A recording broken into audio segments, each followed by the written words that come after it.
10th ஸ்டாண்டர்ட்ல quadratic ஈக்குவேஷன்ல factorisation பார்த்திருப்போம். இப்போ கம்ப்ளீட்டிங் ஸ்கொயர் மெத்தட் வர்க்கப்படுத்தி எப்படி சொல்யூஷன் கண்டுபிடிக்கிறது அப்படிங்கிறத பார்க்க போறோம். ஸோ இதனால கொஞ்சம் கவனமா பார்த்துக்கோங்க. X square plus 5x plus 4 equal to 0 அப்படின்னு ஒரு குவாட்ராட்டிக் ஈக்குவேஷன் எடுத்துக்கோங்க. ஏயோட வேல்யூ 1, பியினுடைய வேல்யூ 5, சியினுடைய வேல்யூ 4 இப்படி இருக்கும். ஸோ ஏனுடைய வேல்யூ 1 இருக்க மாதிரி பார்த்துக்கோங்க. வரலன்னா என்ன பண்றது அப்படிங்கிறது அடுத்த சம்ல உங்களுக்கு தெரிஞ்சிடும். இப்போ X square plus 5x plus 4 இருக்கு. அடுத்து என்ன செய்யணும்னா எக்ஸ் ஸ்கொயர் பிளஸ் 5x இந்த பிளஸ் 4 ஈக்குவல்ட்டுக்கு அந்த பக்கம் எடுத்துட்டு போயிடுங்க -4. அதாவது எக்ஸ் இல்லாத அந்த கான்ஸ்டன்ட் ஈக்குவல்ட்டுக்கு அந்த பக்கம் எடுத்துட்டு போயிடணும், எப்பயுமே எடுத்து போயிடுச்சு. அடுத்தது நம்ம a plus b whole square எழுதணுமா a minus b whole square எழுதணுமான்னு பார்க்கணும். இந்த எக்ஸ் ஸ்கொயருக்கு அப்புறம் பாருங்க பிளஸ் வந்துருந்துச்சுன்னா a plus b whole square எழுதணும், மைனஸ் வந்துருந்துச்சுன்னா இதை a மைனஸ் பி ஹோல் ஸ்கொயர்ல எழுதணும். ஸோ நான் இங்க பிளஸ் இருக்கிறதுனால இந்த ஃபார்ம்ல எழுதணும், a plus b whole square ஃபார்ம்ல எழுதணும். a square plus 2ab plus b square அப்படிங்கிற இந்த ஃபார்ம்ல எழுதணும்.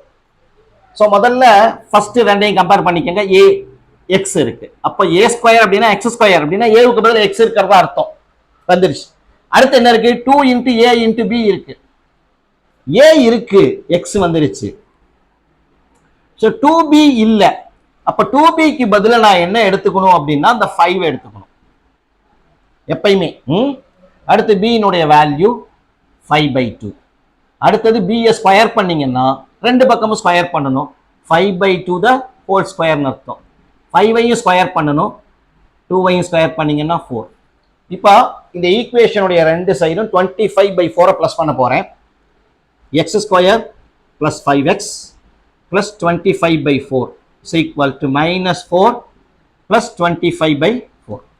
இது இப்போ கம்ப்ளீட்டிங் ஸ்கொயர் மெத்தட் வந்துருச்சு. a square plus 2ab plus b square ஃபார்ம்ல இருந்துச்சு, அதை a plus b whole square எழுதுவோம். ஸோ a பிளஸ் b எங்க இருக்குன்னா இல்லை, அந்த இங்க இருக்கு 5/2 the whole square equal LCM 4 எடுத்தீங்கன்னா 4 into -4 -16 plus 25 கிடைச்சிடும்.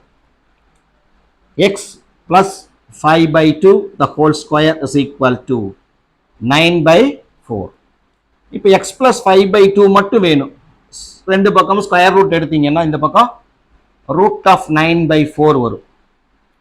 x plus 5/2 is equal to plus or minus 3/2. 3 root out வெளியே எடுத்தீங்க, 9 ரூட் அவுட் வெளியே எடுத்தீங்கன்னா 3 plus or minus 2க்கு plus or minus 4க்கு plus or minus 2 அப்படின்னு வந்துடும். அடுத்தது இது தனித்தனியா பிரிச்சு எழுதணும். x plus 5/2 is equal to plus 3/2 அப்படின்னு ஒரு வேல்யூ எழுதிக்கங்க. அடுத்தது x plus 5/2 is equal to minus 3/2 அப்படின்னு இன்னொரு வேல்யூ எழுதிக்கங்க. இப்போ x is equal to 3/2 plus 5/2 அந்த பக்கம் போனுச்சுன்னா minus 5/2. சேம் டினாமினேட்டர் இல்லையாப்பா 2 அப்படியே எழுதிக்கோ. அப்போ 3 minus 5 அப்படின்னா -2. ஸோ -2/2 அப்படின்னா என்ன வரும், எனக்கு -1 வந்துடும். அடுத்தது இங்க x is equal to -3/2 plus 5/2 அந்த பக்கம் போனுச்சுன்னா -5/2 போனது மாதிரியே சேம் டினாமினேட்டர். ஸோ -3 -5 அப்படின்னா -8. இப்போ இதை டிவைட் பண்ணீங்கன்னா -4. ஸோ எக்ஸனுடைய சொல்யூஷன் -1, -4 அப்படிங்கிறது. ஸோ ஃபேக்டரைசேஷன் தான் எப்பயுமே நமக்கு வந்து சிம்பிளாக வந்துடும். இது ஃபேக்டரைசேஷன்லையும் போடலாம், ஆனால் எது வந்து கேட்குறாங்களோ அந்த மெத்தடை தான் நம்ம ஃபாலோ பண்ணணும். அவங்க கம்ப்ளீட்டிங் ஸ்கொயர் மெத்தட் அப்படின்னு கொடுத்துட்டாங்க, வர்க்கப்படுத்தி தீர்வு கண்டுபிடின்னு சொல்லிட்டாங்க அப்படின்னா அப்போ இந்த மெத்தட் நமக்கு தெரியணும். அதுக்காக இதை எடுத்திருக்கேன். இன்னொரு ப்ராப்ளம் பார்க்கலாம் இதே மாதிரி.